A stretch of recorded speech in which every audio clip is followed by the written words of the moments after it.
Katakan mengenai berita baik yang baru saja tadi saya sampaikan, peran kabel laut ini Pak, dan juga kerjasama dengan Inet, silahkan. Ya, itu menjadi bentuk kepercayaan dari pasar, terutama pelanggan, terhadap Ketros dan Trias Mitra, di mana sebelumnya kami sudah mengikat perjanjian di tahun lalu dengan dua operator besar, NAP dan ISP, bahkan sebelum jaringan kami dibangun. Dan kemarin juga lagi hangat-hangatnya kami mendapatkan kepercayaan dari pelanggan kami, yaitu PT Pusat Fiber Indonesia, di mana kami mengikat perjanjian komitmen PT PFI membeli satu pair kabel dari jaringan yang akan kami bangun untuk di Project Rising 8 dari Jakarta, Batam menuju ke Singapura. Oke, baik. Saya ingin tanyakan juga kepada Pak Titus. Belakangan ini kan pemerintah memang mendorong percepatan transformasi digital nasional. Bagaimana perusahaan Anda merespon kebijakan ini secara konkret di lapangan? Ya, tentunya kita bisa merespon dengan sangat positif, seperti kita ketahui bahwa kabel light fiber optik itu memiliki peranan tidak hanya sekedar menyediakan konektivitas internet, tetapi lebih luas lagi adalah dalam memberikan kontribusi terhadap berbagai aspek kehidupan masyarakat. Betul. Jadi yang pertama adalah bahwa layanan fiber optik dengan koneksi internetnya bisa menjembatani kesenjangan digital, kemudian yang kedua juga bisa mendorong pertumbuhan ekonomi, ketiga juga bisa meningkatkan kualitas layanan publik, serta bisa memperkuat sinergi integrasi nasional. Ketika kita bicara mengenai menjembatani kesenjangan digital, di mana koneksi fiber optik yang menuju ke wilayah Indonesia terluar, ini bisa membantu masyarakat untuk terhubung dengan akses internet dengan wilayah-wilayah lain bahkan mancanegara. Kalau kita bicara mendorong pertumbuhan ekonomi, maka jalur fiber optik dengan koneksi internet yang disediakannya juga bisa memfasilitasi perkembangan ekonomi digital di masyarakat wilayah terpencil. Dan yang terakhir yang tidak kalah pentingnya bahwa layanan ini juga bisa memperkuat integrasi nasional di mana pembangunan infrastruktur kabel fiber optik di khususnya di wilayah-wilayah perbatasan dan pulau-pulau terluar ini memiliki peran yang strategis di dalam menjaga keamanan dan kedaulatan negara.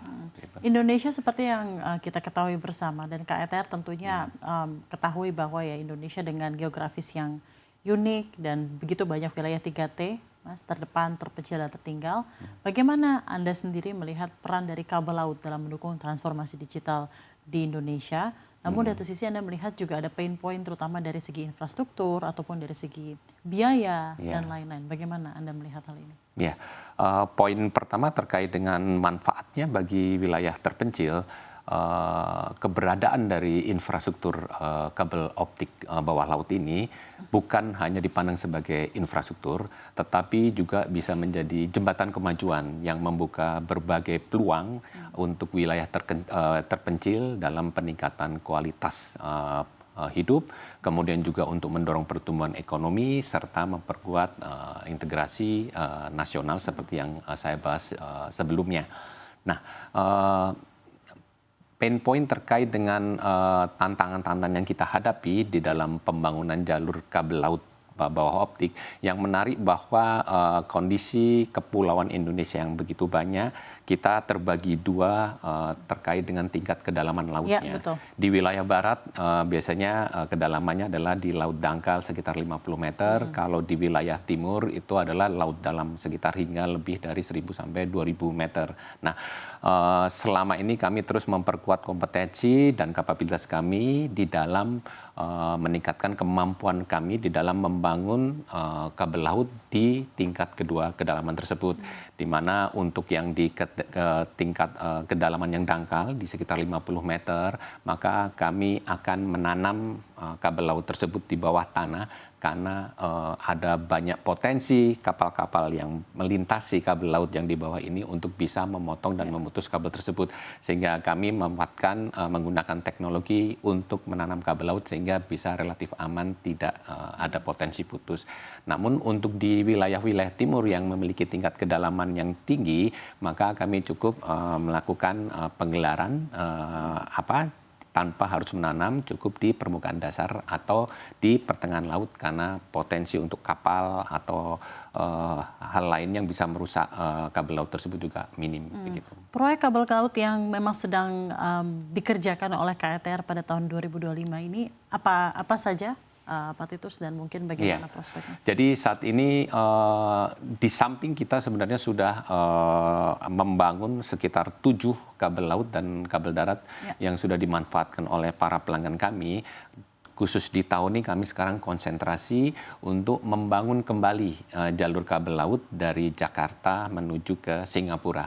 Sebenarnya di awal pendirian perusahaan kami sudah membangun terlebih dahulu jalur kabel laut dari Jakarta ke Singapura yang kami namakan adalah B2JS, dan seluruh per kabel yang sudah kami bangun sudah dimanfaatkan oleh para pelanggan utama kami.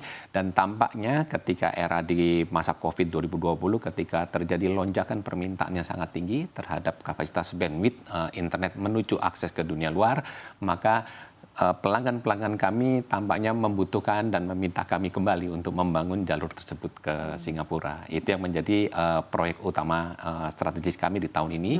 Kemudian yang di tahun kedua yang terkait juga dalam kontribusi kami di dalam menghubungkan wilayah-wilayah di area 3T, kami juga sedang dalam tahap proses untuk membangun SKKL di wilayah Indonesia Tengah, di mana kami akan berfokus di sekitar 10 kota yang menghubungkan wilayah-wilayah di Indonesia Timur, mulai dari Bali, kemudian di Nusa Tenggara di Labuan Bajo, kemudian kami juga membangun naik ke atas, menghubungkan ke Pulau Sulawesi, menghubungkan sekitar 7 kota, mulai dari Makassar, Kendari, Bau-Bau, Wakatobi, hingga di Luwuk. Harapan kami adalah dengan menyediakan koneksi di Indonesia Tengah, akhirnya para pelanggan kami yang berada di pulau-pulau tersebut bisa menyediakan akses langsung ke masyarakat di wilayah kota tersebut. Terima kasih.